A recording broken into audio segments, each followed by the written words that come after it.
Aduh. Roti. Siap. Sambil makan roti mas. Iya. Oke mas. Iya. Iya. Masya Allah, nikmatnya. Alhamdulillah. Apa kabar mas? Alhamdulillah. Tadi habis dari mana mas? Tadi ya dari Solo. Kita lihat-lihat ada anak kecil kecelakaan. Kita tangani, ada sedikit keluar uratnya. Alhamdulillah udah kembali normal, tinggal istilahnya pemulihan aja dia. Oh, nggak patah mas ya? Enggak. Atau retak? Enggak, dia hanya keluar sedikit dari jalur uratnya itu. Insya Allah.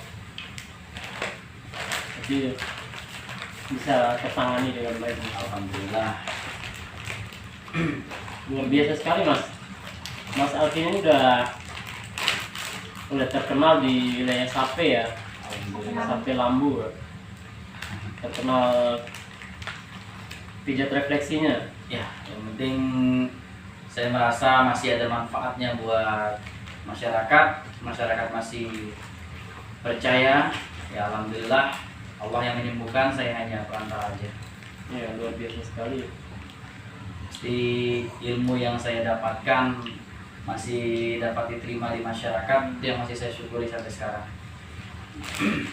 Dari tahun berapa mas mulai terapi atau mulai masuk dari di Bima tahun berapa? Saya masuk di wilayah Sape Bima ini dari tahun 2007. Jadi saya merantau meninggalkan kampung halaman tahun 2002 akhir. Saya masuk Bali sekolah pijat, terus saya melanjutkan di bidang refleksiologi kurang lebih sampai akhir 2005, awal 2006 lah, awal 2006. Nah dari awal 2006 itu saya kerja luntang-lantung di Bali. Boleh dikatakan ya kerja pindah sana pindah sini di Bali. Akhirnya sampai pertengahan 2007 saya ke sini. Nah, di situ perjalanan menuju Sape. Pertengahan 2007 ya. Pertengahan 2007, tepatnya bulan Agustus menjelang puasa waktu itu. Saya ingat. Training di Bali itu tahun berapa? Dari 2002 selesai 2006 selesai 2006 ya. Berarti 4 tahun ya. 4 tahun plus dia melanjutkan refleksiologinya. Itu di mana tuh? Saya ngambil refleksiologinya di Jakarta. Oh, refleksi Hanya- itu berapa tahun? Dia karena kita sudah ada pendidikan dasar dari Bali, jadi kita sifatnya hanya pemantapan dan istilahnya lebih mendetail lagi itu 8 bulan. 8 bulan. 8 bulan. Berarti sewaktu di Bali itu 3 bulan lebih ya? 3 tahun lebih. 3 tahun. Iya, 3 tahun. 3 tahun lebih. Iya. Di mana itu di Tuban ya? Di Tabanannya. Tabanan. Iya, di kabupaten. Jadi di sana itu belajar tentang refleksi ya. Kalau di Bali kita fokus di masas, di Apa pijatnya. Masas itu pijat. Jadi pijat itu kan punya beberapa tingkatan dia. Ada tingkatan yang namanya sport, hanya untuk menghilangkan pegal-pegal. Biasa digunakan pada atlet-atlet atau olahragawan-olahragawan. Lalu masuk ke segmentasi namanya, pijatan segmen itu untuk penyembuhan. Nah baru nanti masuk ke yang namanya pijatan shiatsu, ini dari Jepang. Itu shiatsu sendiri punya beberapa cabang lagi. Nah, semua itu kita pelajari dari dasar sport sampai tingkatan shiatsu yang paling akhir itu kita pelajari. Oh, shiatsu. Ya, Shiatsu namanya. shiatsu. Oh. Terus di sana berapa pesertanya?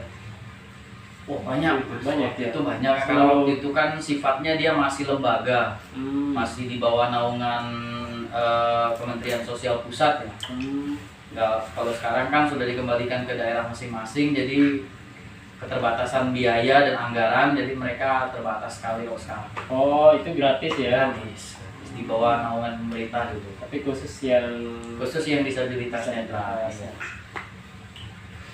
Ketemu sama istrinya di sana juga? Di sana.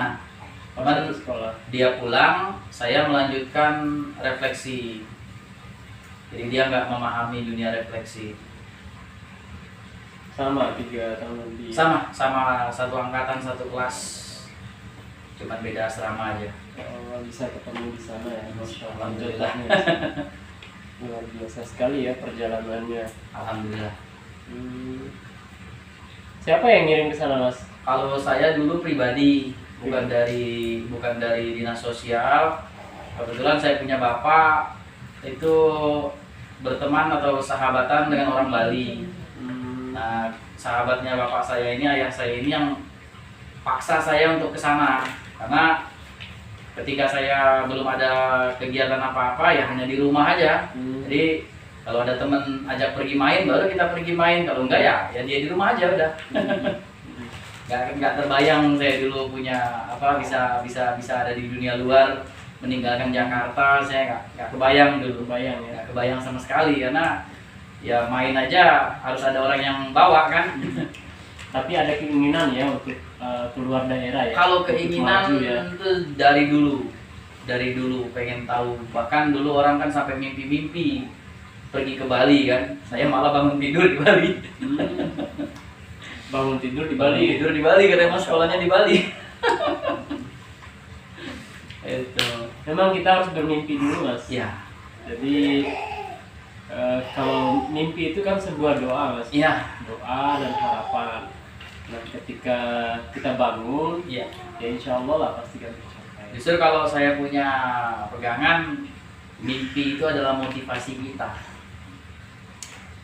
Jadi tergantung keberhasilan kita, tergantung sejauh mana kita bisa menggenggam atau memegang mimpi tersebut.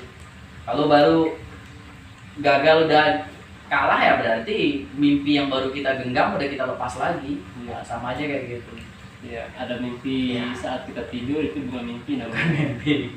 Tapi kalau mimpi saat di dunia nyata itu mimpi Beda, cita-cita. beda kan antara mimpi dan impian kan beda. Beda.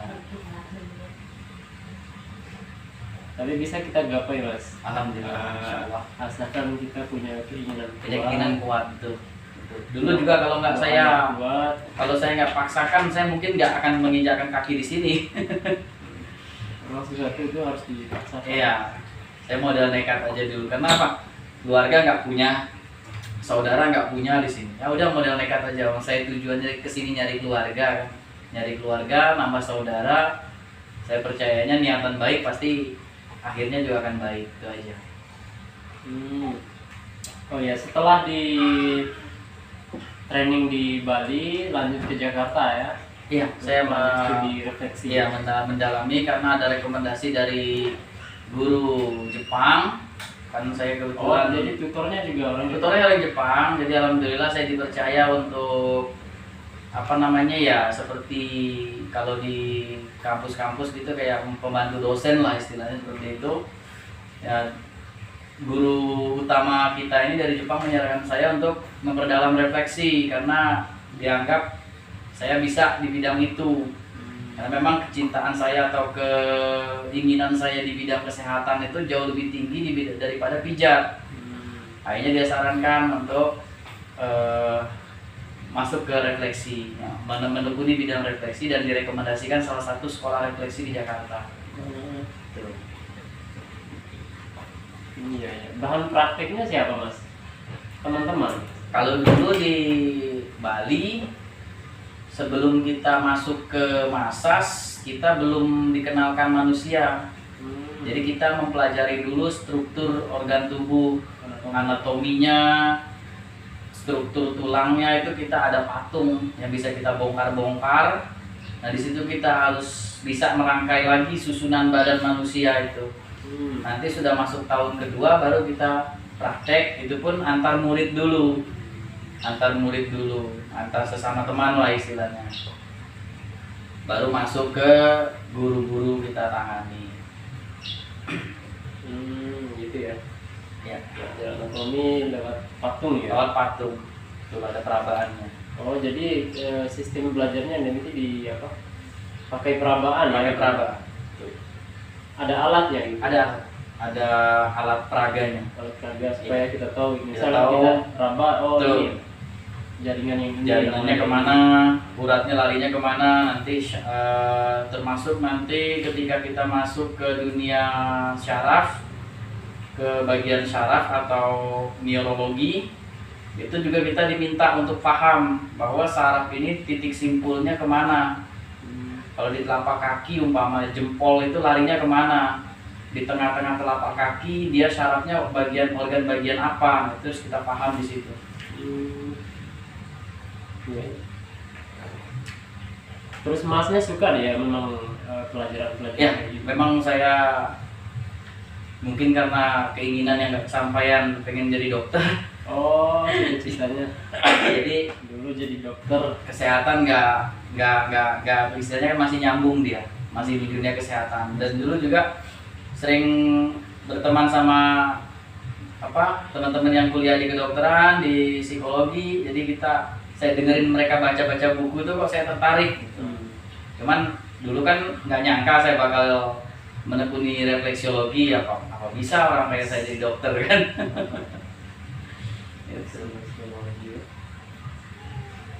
Selain anatomi itu belajarnya di apa ya? Anatomi, patologi.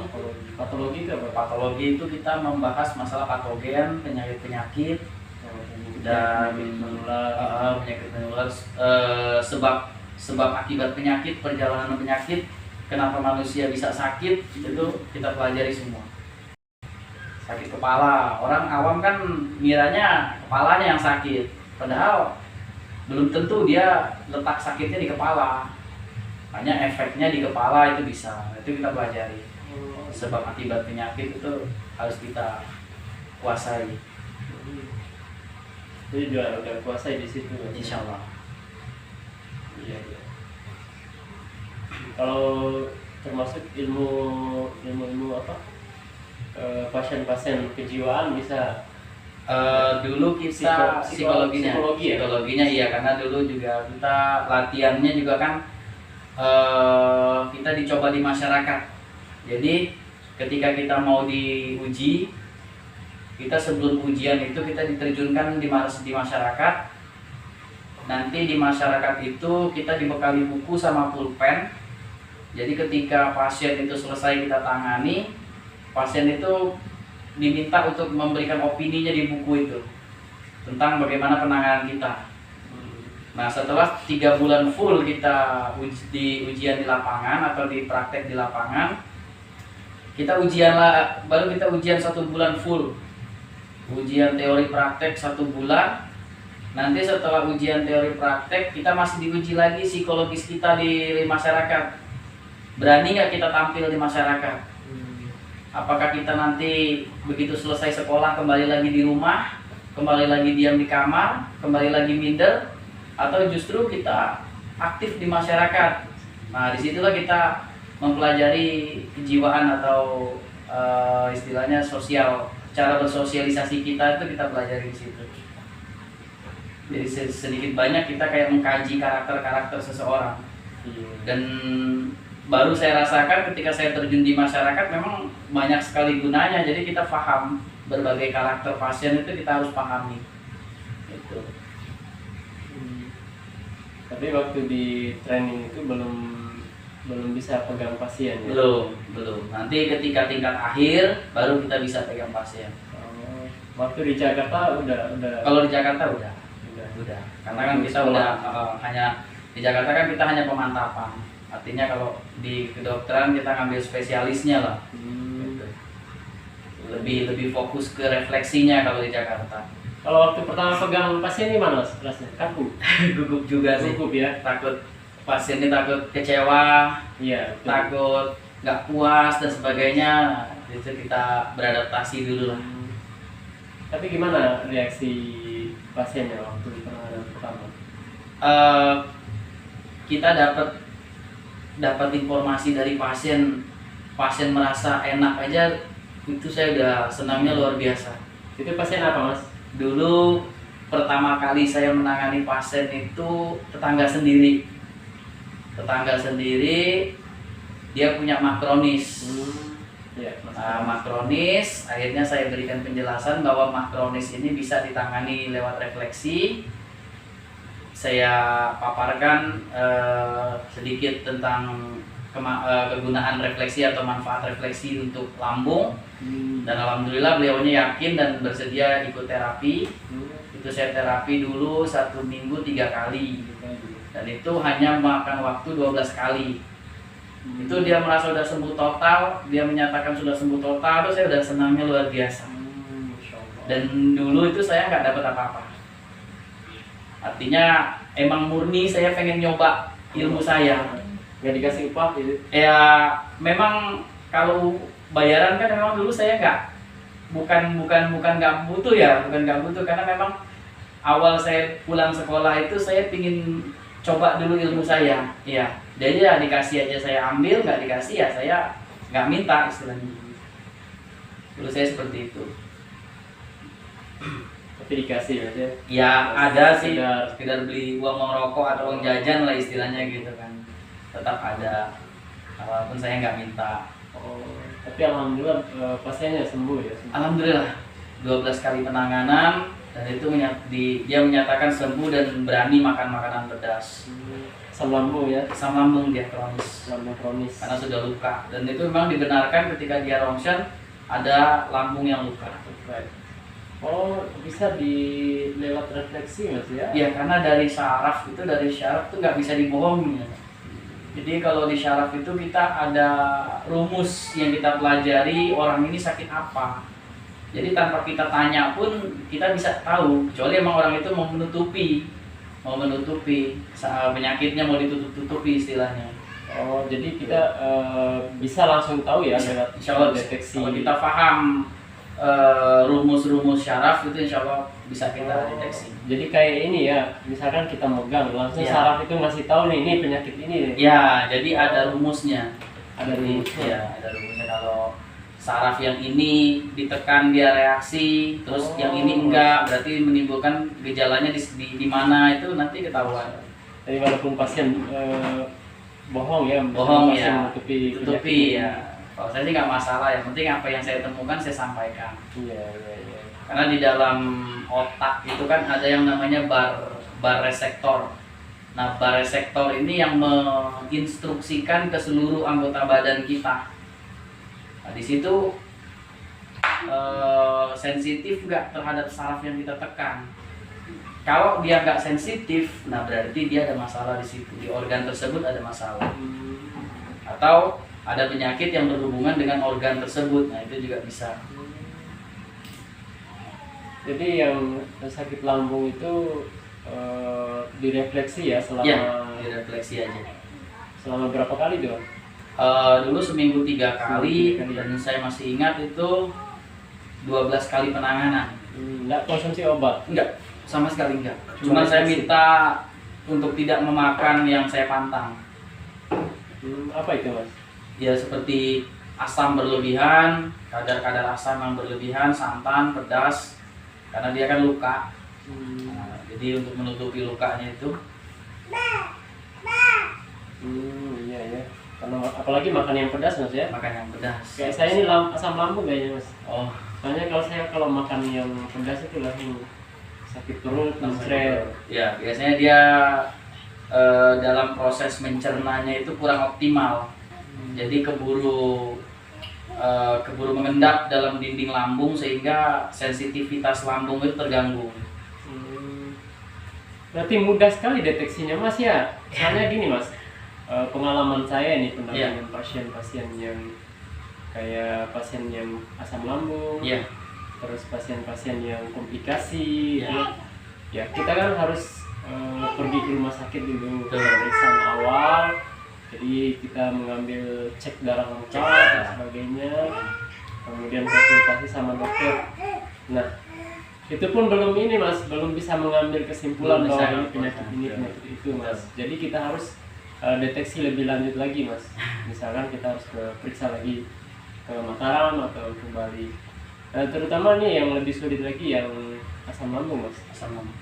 Ada ini pasien kemarin yang saya dampingi di rumah sakit belum bisa diambil kesimpulan mas bahwa pasien ini punya lambung kronis. Dokternya masih apa namanya, masih menerka aja. Masih benar. Kalau direfleksi insya Allah udah bisa ketahuan. Karena di dalam terapi refleksi itu ada beberapa tahapan. Tahapan yang pertama itu observasi. Observasi itu biasanya saya menanya masalah riwayat pasien, dari riwayat makannya, pola hidupnya, pola makan. Nah itu di situ. Biasanya dokter juga menanyakan riwayatnya juga. Ya, itu observasi. Dari observasi kita meningkat ke diagnosa. Diagnosa itu kita telusuri syaraf-syarafnya, bagian-bagian mana yang terkena, bagian-bagian mana yang lemah, lalu kita deteksi imunitasnya dia. Nah, dari situ baru masuk, sudah disimpulkan si pasien ini punya penyakit apa atau mengidap penyakit apa, baru nanti kita masuk ke penyembuhan. Oh, jadi kita nggak perlu periksa lab, periksa cek darah lengkap Ya, dan sebagainya mas ya? sebetulnya hanya untuk meyakinkan saja. Kadang-kadang kan orang butuh bukti yang konkret ya, bukti yang real istilahnya. Kalau di refleksi ada nggak ada bukti data yang konkret itu kita udah bisa ketahuan. Dideteksi ya. Cuman memang kalau untuk menentukan seperti kadar gulanya berapa, asam uratnya berapa, itu kita memang harus lab karena mereka punya data penghitungan. Cuman kalau kita untuk mendeteksi orang ini kadar gulanya tinggi atau enggak, orang ini asam uratnya tinggi apa enggak, itu insya Allah dari refleksi udah ketahuan. Oh, Masya Allah. Jadi bisa meringankan langkah dan beban biaya ya. Beban biaya. Ya kayak pasien kemarin ya bolak-balik ke Iya. rumah sakit, terus kemarin cek terakhir tuh di Prodia. Alhamdulillah ketahuan hasilnya ternyata ada bakteri di lambung. Oh. Jadi lambungnya luka. Oh, luka. Jadi terdapat bakteri. Cuman baru beberapa persen itu. Iya. Biasanya dia terjadi proses pembusukan makanan lebih cepat. Jadi makanan itu nggak tercerna dengan baik, sudah keburu membusuk di dalam lambung, sehingga timbul bakteri di situ. Itu bisa juga mengkonsumsi makanan yang kurang matang, bisa juga konsumsi makanan cepat saji yang istilahnya matangnya belum terlalu matang, itu juga bisa mengakibatkan seperti itu. Banyak sekarang pasien-pasien yang mengalami penyakit lambung. Iya. Banyak sekarang. Bahkan berakibat fatal juga kalau udah kronis. Kalau lambung kan dia menyebarnya bisa kemana-mana.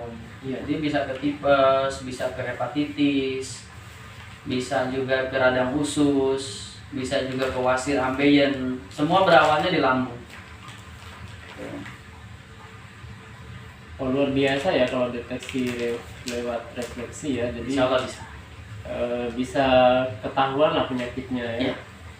70-80% bisa 70-80%. Kalau pemeriksaan kan ya sebenarnya kita nggak butuh, si pasien ini kan nggak butuh angka-angka tertentu kan, butuhnya dia hanya sehat kan. Sehat.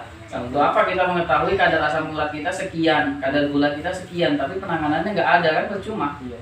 Itu sebenarnya nggak begitu banyak membantu untuk mengecek itu sebetulnya kalau boleh saya katakan nggak banyak membantu. Malah orang jadi takut duluan. Siapa tahu salah cek atau mungkin human error atau bagaimana kan kita nggak tahu. Nah, jadi kepikiran orang itu dikatakanlah kadar gulanya tinggi, padahal kadar gulanya rendah. Nah, bisa jadi orang itu punya kadar gula tinggi beneran karena efek ketakutannya dia. Iya mas. Berarti kalau bagusnya untuk penanganannya kayak asam lambung, kalau kronis itu ya penanganannya refleksi mas ya. Refleksi. Atau mungkin bisa perpaduan ya antara obat dokter atau refleksi. Selama obatnya tidak mengganggu imunitas, sah-sah saja. Cuman yang saya khawatirkan obatnya dapat mengganggu imunitas si pasien karena refleksi dia murni membangkitkan sistem imunitas kita. Iya. Jadi penyembuhannya refleksi itu bersumber dari imunitas kita sendiri. Gitu. Karena ada obat-obat yang sifatnya keras dan bisa memaksa atau melemahkan sistem imunitas kita juga ada. Oh iya, ada maksudnya. Ada. Karena mungkin yang dosisnya tinggi. Dosisnya tinggi, itu juga bisa mempengaruhi. Jadi dia sulit istirahat. Karena kalau refleksi memang efek sampingnya itu dia ngantuk. Orang setelah direfleksi dia pasti ngantuk.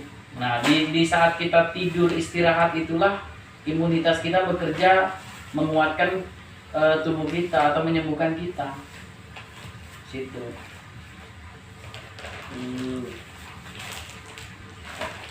Asam lambung, iya banyak pasien-pasien yang punya penyakit lambung. Karena memang 60-70% itu penyakit dari makanan sekarang. Kalau keturunan, lingkungan dan pikiran itu masih dalam kategori bawah. Lebih banyak dia dari makanan. Karena memang sumber penyakit kan dari itu. Makanan, lingkungan, keturunan dan pikiran. Dari itu sumber-sumber penyakit. Yes. Tapi insya Allah bisa disembuhkan Mas, ya, walaupun penyakitnya sudah kronis ya. Insya Allah sudah ada banyak yang menyatakan diri lepas dari obat mah. Alhamdulillah. Iya, Mas.